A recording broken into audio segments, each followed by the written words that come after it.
Hi everyone. ಪದವೀಧರ ಶಿಕ್ಷಕರ ನೇಮಕಾತಿಗೆ ಅಧಿಕೃತ ಆದೇಶ ನೀಡಿದ ಕೆಎಟಿ ಕಳೆದ 5 ವರ್ಷದಿಂದ ನಮಗೆ ಗೊತ್ತಿರೋ ಹಾಗೆ ನ್ಯಾಯಾಲಯಕ್ಕೆ ಹೋಗಿದ್ರು. ಪದವೀಧರರ ಶಿಕ್ಷಕರ ನೇಮಕಾತಿ ಪ್ರಕರಣಕ್ಕೆ ಮಂಗಳವಾರ ನಿಮಗೆ 175 ಪುಟದ ಅಧಿಕೃತ ಆದೇಶ ಕೂಡ ಹೊರಡಿಸಿದ್ದಾರೆ. ಕೆಇಟಿ ಮುಖ್ಯಪೀಠವು ಎರಡೂ ಬದಿಯ ಅರ್ಜಿದಾರರ ನೇಮಕಾತಿ ನೀಡುವಂತೆ ಆದೇಶ ಕೂಡ ಮಾಡಿದೆ. 1986 ಡಿಪಿಆರ್ ಉಲ್ಲೇಖಿರುವ ಪ್ರಕಾರ ನೇಮಕಾತಿ ಪಟ್ಟಿಯಲ್ಲಿ ಈಗಾಗಲೇ ಹೆಸರಿರುವ ಪತಿ ಆದಾಯ ಪ್ರಮಾಣ ಪತ್ರ ಸಲ್ಲಿಸಿರುವ ವಿವಾಹಿತ ಮಹಿಳೆಯ ಅಭ್ಯರ್ಥಿಗಳನ್ನ ನೇಮಕಾತಿ ಕಾನೂನುಬದ್ಧವಾಗಿದೆ. ನೇಮಕಾತಿ ಪ್ರಕ್ರಿಯೆಯಿಂದ ಅವರನ್ನು ತೆಗೆಯಂಗಿಲ್ಲ. ಬಟ್ ಸರ್ಕಾರದ ತಪ್ಪಿನಿಂದಾಗಿ ಇದೊಂದು ವಿಶೇಷ ಪ್ರಕರಣ ಅಂತ ಪರಿಗಣಿಸಿ ಪಾಲಕರ ಆದಾಯ ಪ್ರಮಾಣ ಪತ್ರ ಸಲ್ಲಿಸಿದ ಅಭ್ಯರ್ಥಿಗೆ ಕೂಡ ನೇಮಕಾತಿ ನೀಡಬೇಕು ಅಂತ ಹೇಳಿ ಸೂಚನೆ ಕೂಡ ಕೊಟ್ಟು ಅರ್ಜಿಯನ್ನು ಕೂಡ ಪುರಸ್ಕಾರ ಕೂಡ ಮಾಡಿದೆ.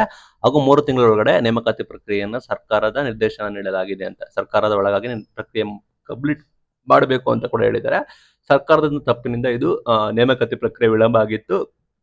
ಸರ್ಕಾರ ನೇಮಕಾತಿಯಲ್ಲಿ ವಿವಾಹೇತರ ಪತಿ ಅಥವಾ ಪಾಲಕರ ಆದಾಯ ಪ್ರಮಾಣ ಇದರಲ್ಲಿ ಯಾವುದು ಸಲ್ಲಿಸಬೇಕು ಎಂಬುದು ವಿವಾದ ಕೂಡ ಆಗಿತ್ತು. ಇದು ಒಬಿಸಿ ಅಭ್ಯರ್ಥಿಗಳಿಗೆ ಸಂಬಂಧಿಸಿದ ಪ್ರಕರಣ ಆಗಿದ್ದರಿಂದ ಎರಡರಲ್ಲಿ ಯಾವುದೇ ಪ್ರಮಾಣ ಪತ್ರ ಪರಿಗಣಿಸಬಹುದು ಎಂದು ಸರ್ಕಾರ ತನ್ನ ಅಭಿಪ್ರಾಯ ತಿಳಿಸಿತ್ತು.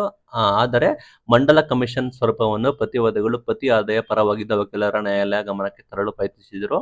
ವಾದ ಪ್ರತಿವಾದ ಆಲಿಸಿ ನಿಮಗೆ ಗೊತ್ತಿರೋ ಕೆಎಟಿ ಒಂದು ವಾರದ ಮೌಖಿಕ ಆದೇಶ ಕೂಡ ಕೊಟ್ಟಿದ್ದು, ಈಗ ಅಧಿಕೃತ ಆದೇಶ ಕೂಡ ಮಾಡಿದೆ. ಇದೊಂದು ವಿಶೇಷ ಪ್ರಕರಣ ಅಂತ ಕನ್ಸಿಡರ್ ಕೂಡ ಮಾಡಿಕೊಂಡು ಪಾಲಕರ ಪ್ರಮಾಣ ಪತ್ರ ಸಲ್ಲಿಸಿದ ಅಭ್ಯರ್ಥಿಗಳಿಗೆ ಕೂಡ ಪುರಸ್ಕರಣೆ ಮಾಡಿ ನೇಮಕಾತಿಗೆ ಒಪ್ಪಿದ್ದಾರೆ. ಜೊತೆಗೆ ಈಗಾಗಲೇ ಆಯ್ಕೆ ಪಟ್ಟಿರುವ ಪತಿಯ ಆದಾಯ ಪ್ರಮಾಣ ಪತ್ರ ಸಲ್ಲಿಸಿದ ವಿವಾಹಿತ ಮಹಿಳೆಯರ ಅಭ್ಯರ್ಥಿ ಕೂಡ ನೇಮಕಾತಿ ಪ್ರಕ್ರಿಯೆ ಕ್ರಮಬದ್ಧವಾಗಿ ಆಗಿರುತ್ತೆ. ಅವರನ್ನು ನೇಮಕಾತಿಯಿಂದ ತೆಗೆಯುವಂಗಿಲ್ಲ ಅಂತ ಹೇಳಿ ಮಾಹಿತಿ ಕೊಟ್ಟಿದ್ದಾರೆ. ನೀವು ಸಿಂಪಲ್ ಆಗಿ ಅಲ್ಲಿ ವಿವಾಹಿತ ಮಹಿಳೆಯರು ಯಾರ ಇನ್ಕಮ್ ಕನ್ಸಿಡರ್ ಮಾಡಬೇಕು, ತನ್ನ ಪೋಷಕರದ ಅಥವಾ ತನ್ನ ಪತಿದು ಅಂತ ಹೇಳಿ ಕನ್ಫ್ಯೂಷನ್ ಕೂಡ ಇತ್ತು. ಈಗ ಮಾನ್ಯ ನ್ಯಾಯಾಲಯ ಸರ್ಕಾರದ ತಪ್ಪಿದೆ ಅಂತ ಹೇಳಿ ಘೋಷಣೆ ಕೂಡ ಮಾಡಿದೆ. ಸರ್ಕಾರ ಕ್ಲಿಯರ್ ಆಗಿ ನೋಟಿಫಿಕೇಶನ್ ಅಲ್ಲಿ ಮೆನ್ಷನ್ ಕೂಡ ಮಾಡಬೇಕಾಗುತ್ತೆ, ಅದನ್ನ ಮಾಡಿಲ್ಲ, ಯಾರ್ದು ಕನ್ಸಿಡರ್ ಕೂಡ ಮಾಡಬೇಕು ಅಂತ. ಆ ನಿಟ್ಟಿನಲ್ಲಿ ನಿಮಗೆ ನೇಮಕಾತಿ ಪ್ರಕ್ರಿಯೆಗಳು ಕೂಡ ನಿಮಗೆ ಗೊತ್ತಿರೋ ಹಾಗೆ ಡಿಲೇ ಆಗೋದು ಅಥವಾ ನಿಮಗೆ ಗೊತ್ತಿರೋ ಹಾಗೆ ಎಲ್ಲ ಪ್ರಕಟಣೆ ಆಗೋದೆಲ್ಲ ಆಗಿತ್ತು. ಈಗ ಅನೌನ್ಸ್ಮೆಂಟ್ ಕೂಡ ಮಾಡಿದ್ದಾರೆ. ಸರ್ಕಾರ ನೇಮಕಾತಿ ಪ್ರಕ್ರಿಯೆ ಮಾಡಬೇಕಾದ್ರೆ ಈಗ ನೆಕ್ಸ್ಟ್ ಈ ಮುಂದೆ ಎಚ್ಚೆತ್ಕೊಂಡು ಅನೌನ್ಸ್ಮೆಂಟ್ ಕೂಡ ಮಾಡುತ್ತೆ. 1986 ನೇಮಕಾತಿ ಡಿಪಿಆರ್ ಪ್ರಕಾರ ನಿಮಗೆ ನಿಮ್ದು ಪತಿ ಏನಿದೆ ಅವ್ರದ್ದು ಆದಾಯ ಮಾತ್ರ ಮೆನ್ಷನ್ ಕೂಡ ಮಾಡಬೇಕಾಗುತ್ತೆ.